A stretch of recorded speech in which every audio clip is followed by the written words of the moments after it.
So what is up? This right here is my ultimate 2D game tutorial. It should be an all-in-one package for you guys if you guys need just everything and want a easy way to do it. So right here we have a signal manipulator that manipulates the left and right signal. Set it to X after you put sticks into here. I also have sticks into here, and then I scrolled this down the right side of it to 0. I didn't mess with the left side, but I did plug sticks into it. You can mess with all these settings as you want to. Left stick is the thing that's plugged up here and in here, and then on the right side up here it's plugged into the walk of the puppet interface. It's very important that you raise this up to maximum value, the turn speed, and turn off auto look. You want to turn off auto look. You also want to turn off the motion controls, and that should be right here. I also unplugged the motion controls in the control sensor because it has it too. If it has a wire, just press triangle on that wire. And then what you want to do is make sure that it's possessible and then force possession. That's important for what we're going to do with the camera pointer. The camera pointer is how you can get easy setups for easy views, but it only works in unison with a possessible puppet. With forced possession, you don't see that too much, and then you can use global settings to essentially turn off the visibility of the imp completely. And that's essentially how you do it. Global settings is found up here and right here. You can just place that, mess with gravity, stuff like that, camera boundaries, and you turn off the allow imps. And what that will do is make it to where the imp is not there, is not there, is not there. As simple as that, as simple as that. What else? I think that's essentially it. It's really that easy to make 2D games. This right here is probably the easiest way. And for knockback, what you want to do is get an on and off switch, plug it in to go backwards, right? So what you want to do is whenever your character is supposed to receive damage, you can either use a force applier or you can use this right here. Just plug this on switch into go backwards, and this is what happens. What you'll want to do is use a action recorder, or you can use some other method in combination with this. And what the action recorder will do, you can press how long you want the knockback to be. So we just want it to be for a little bit. So whenever it gets hit with something, it goes backwards. Now you can look up my tutorial for impact sensors. It's a very easy tutorial. Just look that up if you guys need that. The impact sensor tutorial, that'll teach you guys how you guys can apply damage and stuff like that, collisions and stuff like that. But essentially, you don't want this on keep changes either. You just want it to play once, and it'd be like that. If it got hit, you can add animations and stuff, and you can also choose how fast you want it to be. So if we were to do it now, it would just be slight, and you can also increase the amplification of it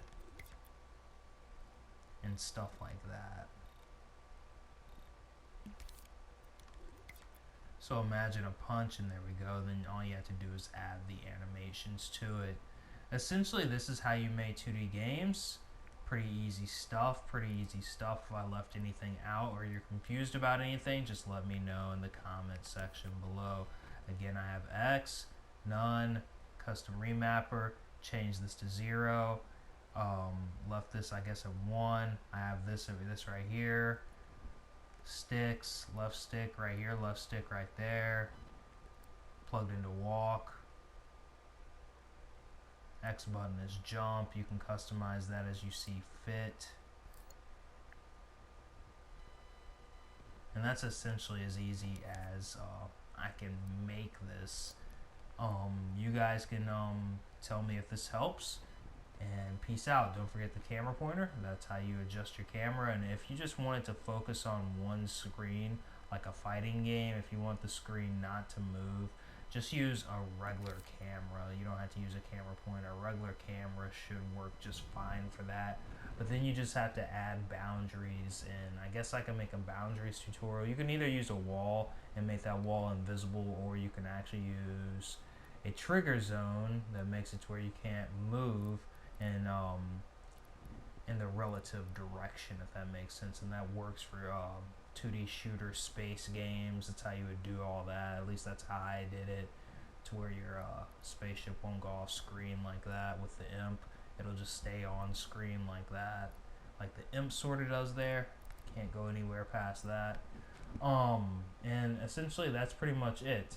With this right here, the signal manipulator, you can only move it like this. So if I was to move it like this, it would fix itself, if that makes sense. And you don't want it to look in that direction. The way I have the signal manipulator and the turn speed set up, whenever you go backwards, it won't go backwards in, let's say, anything but this and this. But if you were to have your puppet turned in that direction where it's looking up, sort of like at the blue sky back there, then it could actually go backwards in the direction opposite of the blue sky. So that's why you don't want to place the puppet looking at those kind of directions if you're going to use this kind of thing, unless you want the knockback to be a force applier, which can make things a little bit more difficult. But this is way easier. This is way easier the way it's set up, and this will work perfectly for whatever game you're trying to create. What you can do to place your puppet down is use the grids like I have here, and you can test out and see how perfectly it moves with the grid on. You can see that it's moving perfectly with the lines here. So there is hope. There's hope. And then with this, you can place the enemies down on the tiles as you see fit, to where everything's on the same plane. You don't need the follower. You can use to if you need some extra backup on keeping everything on the same plane, you can use a tag and a follower, and then make it to where the puppet only follows in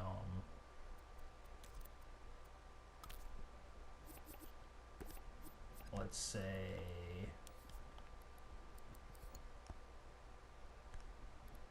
the puppet only needs to follow. Turn that up, turn that up, and we put G, so it's following G. There is no G for it yet. And then let's say we turn this down,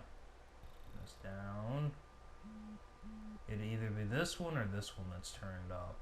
So let's go ahead and place a tag down.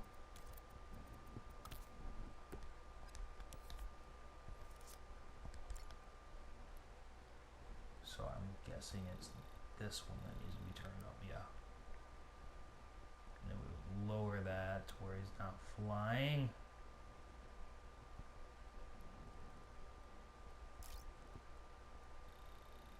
We would heighten that.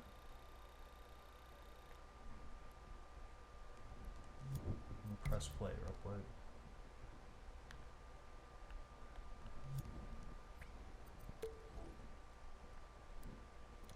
Rewind it.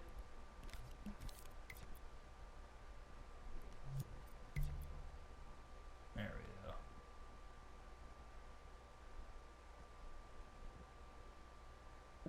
So now it's like following the tag that we have. However, it is moving very slowly, so it usually means we have to turn something down. It's probably the damp. Yeah. So that's how you do that. You might have to raise the damp a little bit, but essentially that's pretty much how you do that.